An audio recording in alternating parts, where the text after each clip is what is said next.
Hi friends, welcome to Chaubisa study. आइए हम एक और टॉपिक देखते हैं यूपीएससी का।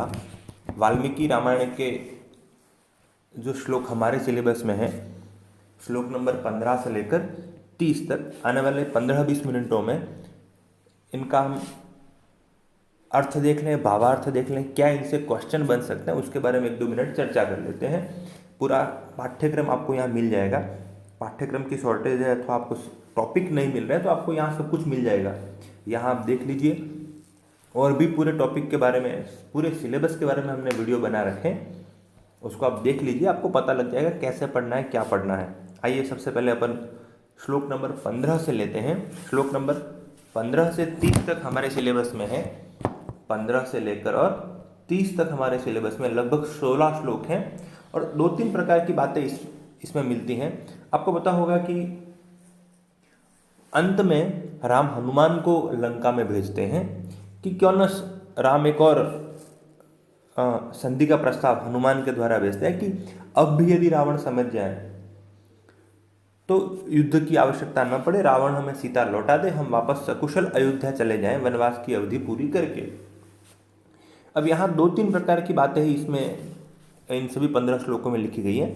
एक तो अशोक वाटिका की अथवा अशोक वन की सुंदरता इसमें लिख रखी है इन सभी 15-16 श्लोकों में, और एक लिख रखी है कि सीता का जो वनवास चरित्र चित्रण है वो इसमें मुझे इम्पोर्टेंट लग रहा है। बाकी और कोई क्वेश्चन बन नहीं सकता। हाँ, हो सकता है कोई सूक्ति दे करके वहाँ ये क्वेश्चन पुटअप कर लिया जाए कि इससे सीता कैसी है अथवा सीता का चरित्र चित्रण कीजिए, अथवा कोई एक श्लोक दे दिया जाए तो कहे इससे अशोक वन का चरित्र चित्रण कीजिए, अशोक वन के स्थान पे वहाँ लंका का चित्रण कीजिए, ये भी आ सकता है। क्वेश्चन में be ask in different ways. Question अलग अलग मार्गों से अथवा अलग अलग माध्यमों में पूछा जा सकता है, लेकिन उसका बेसिक इन्फॉर्मेशन यही रहेगा। आइए सबसे पहला श्लोक देखते हैं, 15वां श्लोक। आप देखिए श्लोक नंबर 15। शैलेन्द्रमिव गंधाढ़्यम द्वितीयं गंधमादनम अशोकवनिकायां तु तस्यां वानरपुंगवः। कहते हैं, हनुमान कहते हैं कि वाल्मीकि उसका वर्णन करते हैं अपने 15वें सर्ग में सुंदरकांड के। शैलेन्द्रमिव गंधाढ़्यम द्वितीयं गंधमादनम अशोकवनिकायां तु तस्यां वानरपुंगवः। कहते हैं कि वानरपुंगवः तस्यां अशोकवनिकायां तु शैलेन्द्रमिव गंधाढ़्यम द्वितीयं गंधमादनम ददर्श। दूसरे गंधमादन को देखा। ऐसा क्या अर्थ होता है देखिए आप, कि उस वानर पुंगव ने, उस वानर श्रेष्ठ ने क्या किया, उस अशोक वाटिका में, शैलेंद्र इत्युक्ते हिमालय, शैलेंद्र का मतलब है यहाँ हिमालय, सुगंधित, और वो हिमालय कैसा है, गंधाढ़्यम शैलेंद्रम, गंध से युक्त, सुगंध से युक्त हिमालयम इव, हिमालय की तरह, द्वितीयम गंधमादनम, दूसरा एक सुगंधित पर्वत उस अशोकवन में देखा। हनुमान यदा अशोकवने प्रविशति तदा सह सुगंधराजः पर्वत हिमालयः इव अपरम एकम पर्वतम पश्यति। एक और अथवा दृष्टवान, भूतकाल को करेंगे तो दृष्टवान, ऐसा एक और पर्वत देखते हैं। इसका मतलब कि हिमालय में की तरह अशोक वाटिका में भी एक महान पर्वत था जहाँ सभी प्रकार की संभावना वानरों के लिए रहती है। वानरानाम आवास व्यवस्था संभवती, वानरों की भोजन आवास की व्यवस्था संभवित होती है। ये श्लोक ये कहना चाह रहा है। प्रवेश यद्यपि मुखारविंद है।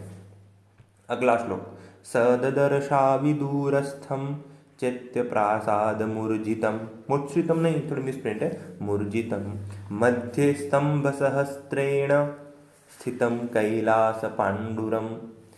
अविदूरस्थम, सह, सह आ रहा है यहाँ हनुमान के लिए, सह अविदूरस्थम मध्ये स्तंभ सहस्त्रेण स्थितम कैलास पांडुरम चैत्य प्रासाद मूर्जितम भवनम ददर्श, को देखा। ददर्श पूर्व श्लोक से यहाँ आ जाएगा ऊपर वाले श्लोक से, और ऑलरेडी इसमें भी लिख रखा है कि सह हनुमान अविदुरस्थम, निकटम जो दूर नहीं है, बहुत निकट है ऐसा, और मध्य में जिसके हजारों स्तंभ हैं, और ऐसा कैलाश पांडुरम, कैलाश पर्वत के समान जो उज्जवल है, ऐसे चैत्य प्रासाद मूर्जितम, ऐसे एक देवालय जैसे स्थान को सह वानर पुंगव ददर्श, उस वानर पुंगव ने एक मंदिर को देखा। अथवा सब, चैत्य का मतलब आप जानते ही हैं, बौद्ध काल का यह शब्द है खास करके, और मौर्य काल से यह शब्द चला आता है। चैत्य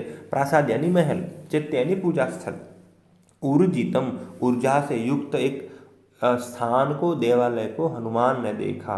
बोले कैसा है वह? प्रवाल कृत सो, ये अशोक वनिका की आरंभिक बातें हैं। अशोक वाटिका कैसी है, अशोक वन कैसा है, उसका एक उल्लेख यहाँ मिलता है। प्रवाल कृत सोपानम, सबसे पहली बात क्या आई, वहाँ एक सुंदर सा मंदिर था, ऐसे हनुमान ने उसको मंदिर को देखा। अब अगला श्लोक आ रहा है, प्रवाल कृत सोपानम तप्त कांचन वेदिकम मुष्णन्तमिव चक्षुंसि द्योतमानमिव श्रिया। वह अशोकवन कैसा है? बोले उसका जो सोपान है, उसकी जो सीढ़ियाँ हैं वो प्रवालकृत हैं। प्रवाल इत्युक्ते मूंगा, आपने देखा ही होगा, इन्वायरमेंट में पढ़ा होगा, मूंगे की चट्टानें। तो मूंगा एक प्रकार का मणि रूपी पत्थर है, आप जानते हैं उसकी प्रवाल भित्तियाँ बनती है, प्रवाल की चट्टानें बनती है, वो डिफरेंट टॉपिक है। लेकिन प्रवाल कृत सोपानम, बोले सीढ़ियाँ कैसी हैं? बोले मणियुक्त हैं, अशोक वन की और उस मंदिर की। और बोले उसकी वेदिकाएं कैसी हैं? बोले तप्त कांचन, यानी बिल्कुल उज्जवल, बिल्कुल लाल कलर का सोना है। मुष्णन्तमिव चक्षुंसि द्योतमानमिव श्रिया, मानो एक महान लक्ष्मी, एक महान प्रकाश हमारी आंखों को भ्रमित कर देता है। आंखें उतने महान उज्जवल प्रकाश को देख नहीं पाती, उसी प्रकार से यहाँ की सुंदरता भी चकाचौंध वाली है, हमारी आंखों को एक बार चौंधित कर देती है, भ्रमित कर देती है। ऐसा ये श्लोक कहना चाह रहा है कि सह मंदिरः शोभायुक्तः तस्मिन् मंदिरे अनेके स्तंभाः सन्ति तत्र च कैलाश पांडुरम उज्ज्वलम एकः देवालयः, अथवा उज्ज्वलः एकः देवालयः, तस्य देवालयस्य सोपानानि प्रवालयुक्तानि सन्ति, तस्य वेदिकाः तप्त कांचन युक्ताः सन्ति इत्युक्ते स्वर्ण विभूषिताः सन्ति। यथा महती लक्ष्मी अस्माकं नेत्राणि परिभ्रमति तथैव अयं प्रकाशः अपि अस्मान् परिभ्रमति, यह प्रकाश भी हमको परिभ्रमित करता है, घुमाता है चारों ओर। बच्चे की आंखें आपने देखी होंगी। आगे अब सीता की बातें आ रही है। इन 3 श्लोकों में अशोक वाटिका की बात की, सीता कैसी उसकी बातें आ रही हैं। विमलम प्रांशुभावत्वात् उल्लिखन्तमिवाम्बरं ततो मलिन संवीतां राक्षसीभिः समावृतां। हनुमान का धीरे धीरे आगे प्रवेश होता जा रहा है, हनुमान उसकी व्याख्या करते हैं और वाल्मीकि अपने शब्दों में उसका बखान करते हैं। उपवास कृशां दीनां निःश्वसन्तीं पुनः पुनः तदर्श शुक्लपक्षादौ चंद्ररेखामिवामलां। एक एक श्लोक को देखते हैं।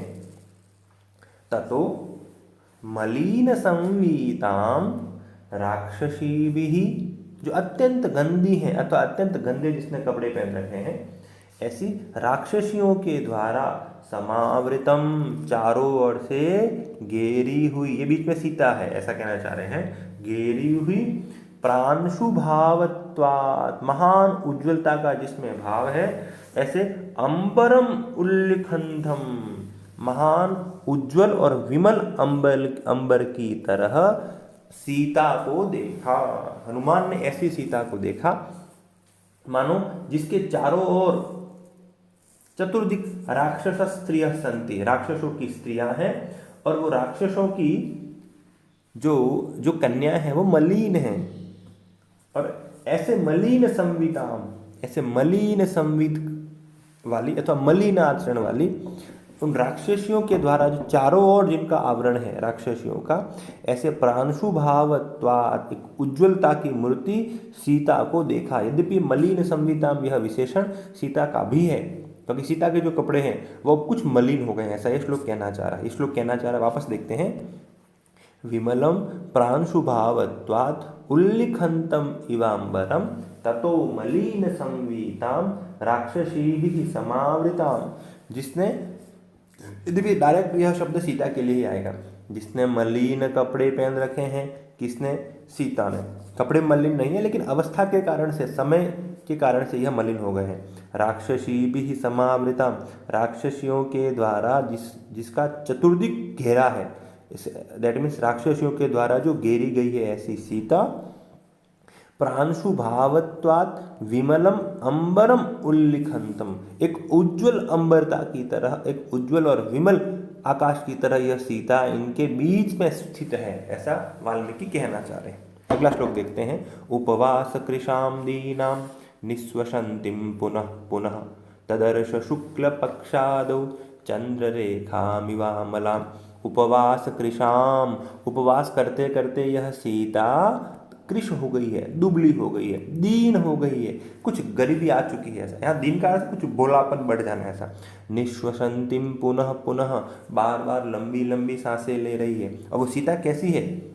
देखो, शुक्ल पक्षादौ अमलाम चंद्र रेखाम इव ददर्श, कि मानो शुक्ल पक्ष के आरंभ में, शुक्ल पक्ष की तृतीया चतुर्थी के आरंभ में, जैसे संपूर्ण आकाश में एक चंद्रमा की एक लहर ही दिखती है, क्योंकि चंद्रमा की एक बिल्कुल पतली रेखा दिखती है। मानो इस पूरे अंधकारमय आकाश में एक शुक्ल पक्ष का आरंभिक चंद्रमा के समान यह सीता एक पतली सी रेखा दिख रही है। चंद्र की पतली रेखा के समान यह सीता उस अशोक वन में स्थित है। उपवास करते करते जो दुबली हो गई है, लंबी श्वास लेने वाली यह सीता शुक्ल पक्ष के आरंभ में जैसे चंद्रमा की एक पतली सी रेखा की तरह इस अशोक वन को सुशोभित कर रही है, ऐसा यह श्लोक कहना चाह है। अगला श्लोक देखते हैं, 20वां श्लोक। मंदं प्रख्यायमानेन रूपेण रुचिरप्रभां पिनद्धां धूमजालेन शिखामिव विभावशोः। जानो, मानो यह अग्नि है और अग्नि के चारों ओर ये धुआं है, तो अग्नि की शिखा जो होती है, इस अग्नि की शिखा को यह धूम बाहर नहीं निकलने देता। उसी प्रकार से यह सीता जो अग्नि है और इसके चारों ओर धूम रूपी जो राक्षसियां हैं, तो धूम रूपी रावण की जो लंका है, ये सीता की उज्ज्वलता को वर्तमान में बाहर आने नहीं दे रही है, ऐसा ये श्लोक कहना चाह रहा है। जैसे विभावशोहो शिखाम इव, अग्नि की शिखा की तरह। बोले शिखा कैसी है? धूम जाले न पिनद्धाम, धूम के जाल के द्वारा यह जो शिखा है वो ढक चुकी है। उसी प्रकार से यह सीता का जो रुचिर प्रभाम, सीता की जो महान कांति है, वो भी मंदम प्रख्यायमानेन, अब अभी कुछ कम प्रभाव से बाहर आ रही है। जिस प्रकार से यथा अत्यंत धूम समूहेन अग्नेः प्रदीप्तिः बहिः न दृश्यते तथैव इयं सीता रूपवती अपि राक्षसीणां जालेन स्वस्याः कांतिं प्रभां न प्रसारयति, अपनी कांति को प्रसारित नहीं कर रही है। इसका मतलब सा सीता मुखेन उपेक्षिता निरसा कांतिहीना दृश्यते, क्योंकि सब कुछ है उसके पास वर्तमान में भी, एक तो उसका प्रियतम नहीं है और एक उसकी मातृभूमि नहीं है। इस कारण से सीता अपनी कांति को वर्तमान में बिखेर नहीं पा रही है, संसार के लिए प्रसारित नहीं कर पा रही, ऐसा इस श्लोक कहना जा रहा है। अगला, पीतेनैकेन संवीतां क्लिष्टेनोत्तम वाससा सपंकामनलंकारां विपद्मामिव पद्मिनीं। मानो कमलिनी के बिना मानो कमल हो, ऐसी सीता लग रही है। क्योंकि कमलिनी के बिना, कमल से तात्पर्य है राम के बिना जैसे सीता लग रही है।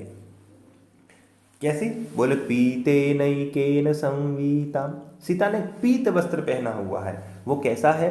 क्लिष्टेन उत्तम वाससा, जिसके साथ वास करना, जिसके साथ क्रियाएं करना, जिसके साथ जीवन चलाना बहुत क्लिष्ट है, जिसके साथ दैनिक दिनचर्या में भी वह कपड़ा बहुत क्लिष्ट हो गया, बहुत क्लेशकारी हो गया, क्योंकि अब मलिन हो गया, पुराना हो गया। सपंकाम अनलंकाराम, वो कैसी है? अलंकार से रहित है, यानी उसने आभूषण नहीं पहने हैं, शोभा नहीं है उसकी। सपंकाम, कीचड़ होते हुए भी वह कमलिनी, विपद्मा कमलिनी अथवा वह कमल कमलिनी के बिना, जिस प्रकार से एक कमलिनी के बिना कमल की कोई शोभा नहीं होती, उसी प्रकार से पीत वस्त्र पहनी हुई, उत्क्लेशकारी पीत वस्त्रों को पहनी हुई यह सीता वर्तमान में कोई शोभा नहीं दे रही है अपने प्रियतम के बिना, अपने सुहाग के बिना। ऐसा यह श्लोक कहना चाह रहा है। बोले सीता कैसी है? पीड़िताम दुख संतप्ताम। इस श्लोक को देखते हैं। परिम्लानाम तपस्विनीम ग्रहेणांगारकेणेव, ग्रहेण अंगारकेणेव पीड़ितामीव रोहिणी। मानो इस रोहिणी नक्षत्र को केतु का यह अंगारक, केतु का यह ग्रह जिस प्रकार से इसको इसकी कांति का नाश कर देता है, इसको पकड़ लेता है, इसकी प्रभा को बाहर नहीं आने देता, हीन दशा उत्पन्न कर देता है, उसी प्रकार से वर्तमान में यह सीता दुख संतप्त है। यह पीड़िता, यह दुख संतप्त सीता परिम्लान हो गई है। जिस प्रकार से के रोहिणी की कांति को, रोहिणी नामक नक्षत्र है, रोहिणी नक्षत्र की कांति को, के प्रकाश को केतु ग्रह ग्रसित करके बाहर आने नहीं देता है, उसी प्रकार के परिदृश्य के साथ सीता वर्तमान के दुख के साथ अपने कांति युक्त स्वभाव को बाहर नहीं ला पा रही है। बोले सीता कैसी है? पीड़िता है, दुख संतप्ता है। अंगारकेण ग्रहेण इव पीड़िताम दुख संतप्ताम परीक्षीणाम तपस्विनीम ददर्श। सीता, हनुमान कह रहे, बोले मैंने ऐसी सीता को देखा जिस प्रकार से मानो रोहिणी को केतु ने ग्रहण कर लिया है, मानो इस सीता को किसी दुख ने ग्रहित कर लिया है अथवा अपने अंदर समा लिया है, ऐसी सीता को मैंने देखा। अगला श्लोक। अश्रुपूर्ण मुखिम दीनाम कृशाम अनशनेन च शोक ध्यान पराम दीनाम नित्यम दुख परायणाम। ऐसे सीता को मैंने देखा। सब सीता के विशेषण है यहाँ। बोले अश्रुपूर्ण मुखिम दीना, जिसका मुख 24 घंटे आंसुओं से परिपूर्ण रहता है। कृशाम, बोले वह दुबली हो गई है। क्यों? अनशनेन च, अनशन जिसने किया है, जिसने भोजन प्राप्त नहीं किया है। शोक ध्यान पराम, निरंतर शोक का ध्यान करती है। दीन है, दीन है ना, कुछ गरीबी आ जाती है शोक दुख के कारण से। नित्यम दुख परायणम, नित्य दुख में डूबी रहने वाली सीताम ददर्श, ऐसी सीता को मैंने देखा। इति हनुमान वदति, ऐसा हनुमान कहता है। सब सीता के विशेषण है। प्रियम, ये अच्छा श्लोक है बड़ा। ये श्लोक पूछा जा सकता है सूक्ति के रूप में, क्योंकि बाकी सब तो सीधे साधे श्लोक दे रखे हैं। यहाँ सीता की एक उपमा के द्वारा वाल्मीकि ने उसकी व्याख्या की है। क्या की है? प्रियम जनम अपश्यंतिम पश्यंतिम राक्षसी गणम, राक्षसी गणों को देख रही है, लेकिन प्रियम जनम अपश्यंति, लेकिन अपने प्रिय को नहीं देख रही है। राम नहीं है ऐसा। स्वगणेन, दो शब्द हैं आपको ध्यान देने हैं। स्वगणेन, एक तो स्व, स्व यानी स्वयं का, स्व यानी हमारा, स्वयं का ऐसा। हाँ, स्वगणेन मृगिम हीनाम, श्व गणाभिवृतामिव, ये श्व है। इस श्व का मतलब होता है कुत्ता। मानो एक हिरणी अपने चारों ओर श्व के गण को देख रही है, कुत्तों के समुदाय को देख रही है, लेकिन स्वगण को नहीं देख रही, लेकिन अपने किसी प्रियतम को नहीं देख रही है। मानो किसी हिरणी के चारों ओर हिरण का एक भी बच्चा न होते हुए कुत्तों का समुदाय है, ऐसा यह श्लोक कहना चाह रहा है। इसी प्रकार से यह सीता भी राक्षसियों को देखती हुई किसी भी प्रियतम को, प्रिय वस्तु को नहीं देख पा रही है। यानी वह किसी की वेट कर रही है, कोई आए, और हनुमान तब तक पहुंच चुके हैं, ऐसा ये श्लोक कहना चाह रहा है। बड़ा अच्छा श्लोक है। इसका ये भावात्मक पक्ष है। भावचित्रात्मक इसकी व्याख्या हो सकती है। प्रियम जनम अपश्यंतिम पश्यंतिम राक्षसी गणम स्वगणेन मृगिम हीनाम स्वगणाभिवृतामिव। अगला श्लोक। नीलनागाभयावेण्या जगनं गतयैकया नीलया नीरदापाये वनराज्या महिम इव। मानो नीलनागाभया वेण्या जगनं गतयैकया नीलया नीरदापाये वनराज्या महिम इव, मानो नीले नाग के समान जिसकी वेणी है, जिसकी जिसकी चोटी है, जिसकी शिखा है, ऐसा। जगनम गतयैकया, एकया जगनम गतया, एक बार वह मानो वह अपनी जंगा पर पड़ी है। नील नाग के, दैट मीन्स जिस प्रकार से आगे उपमा दे रखी है, नीलया नीरदापाये वनराज्या महिम इव, जैसे आपको पता है पृथ्वी के और प्रकाश के अपवर्तन के कारण से, परावर्तन के कारण से और धूलकण इत्यादि सब, धूलकण और जलवाष्प सभी के मिलन से आकाश का कलर नीला दिखता है। लेकिन इस श्लोक ये कहना चाह रहा है कि मानो यह जो पृथ्वी है यह इस नीलेपन से बिल्कुल अलग हो गई है, क्योंकि नीरद का अपाय है, क्योंकि यहाँ कोई भी बादल नहीं है। बादल की क्रिया में ही धूल कणों की उपस्थिति होती है और धूल कणों की उपस्थिति होने के कारण से, अपवर्तन के कारण से आकाश का रंग नीला दिखता है, ऐसा ये श्लोक कहना चाह रहा है।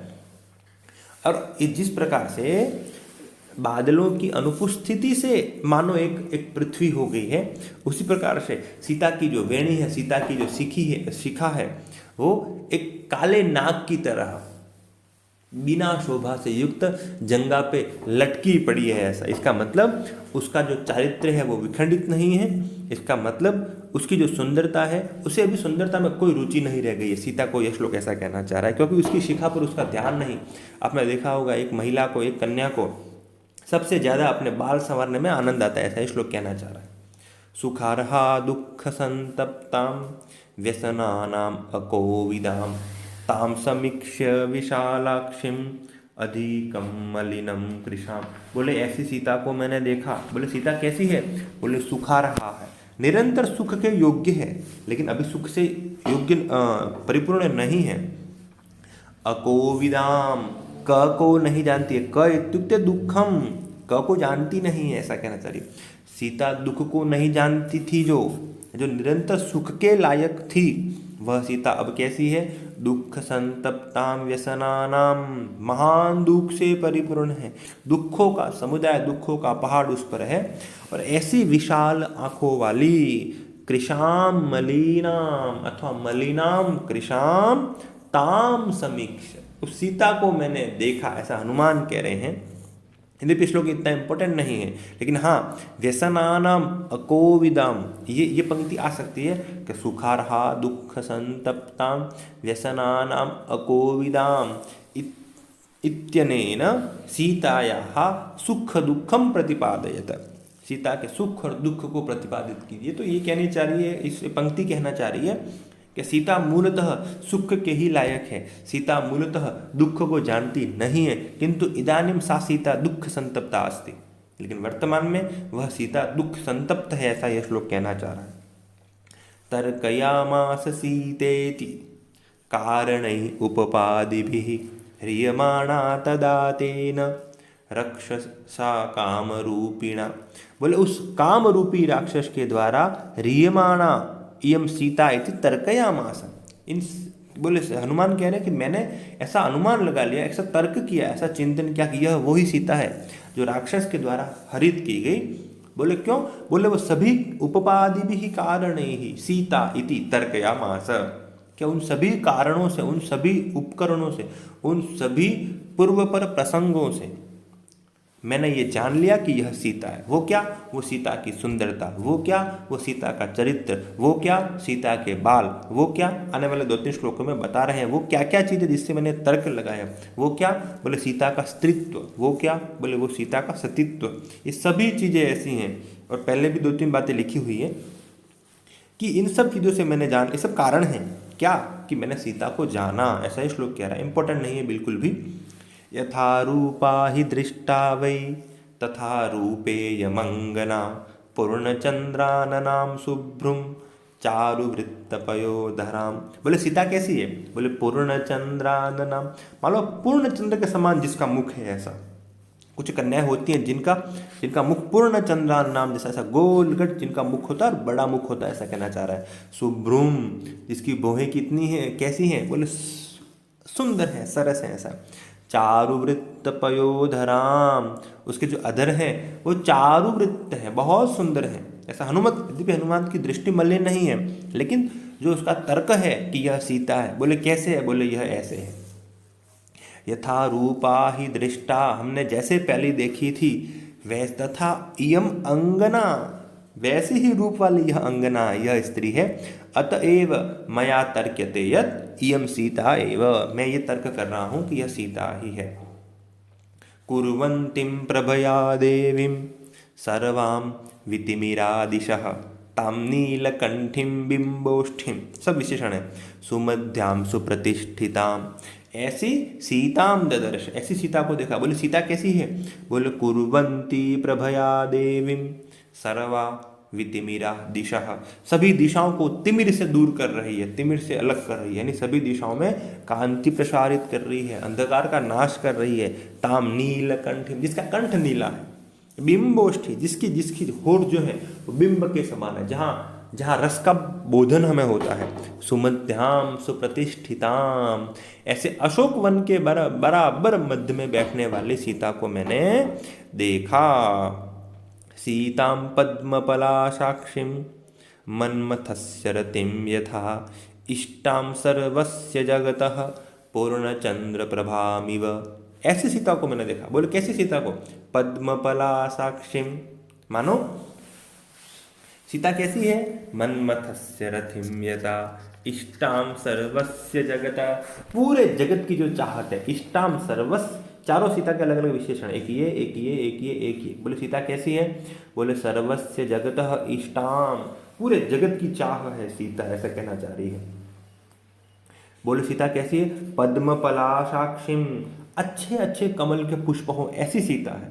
मानो कामदेव को रति प्रिय है, जैसे कमल को सुंदरता प्रिय है, मानो कामदेव को रति प्रिय है, चंद्र को अपनी कांति प्रिय है, पूरे जगत को अपनी वधु अथवा अपनी प्रिया प्रिय है। उसी प्रकार की यह सीता मेरे द्वारा देखी गई, इति हनुमता उच्यते, ऐसा हनुमान के द्वारा कहा जाता है। तो खैर इन दोनों श्लोकों में, यह अंतिम श्लोक भी विशेषण के द्वारा पूछा जा सकता है, लेकिन इतना इम्पोर्टेंट नहीं है। हो सकता है पूछा जाए कि इस श्लोक के द्वारा सीता के चरित्र का वर्णन कीजिए अथवा सीता के कलात्मक पक्ष का वर्णन कीजिए, ऐसा हो सकता है। तो ये पूरा वाल्मीकि रामायण है, इसको देखिए। आपको और भी कुछ पूछना है कमेंट कीजिए, हम देखते हैं, उनके टॉपिक्स देखते हैं, उन बारे में कुछ चर्चा करते हैं। थैंक यू, बाय, फिर और मिलते हैं नए टॉपिक के साथ।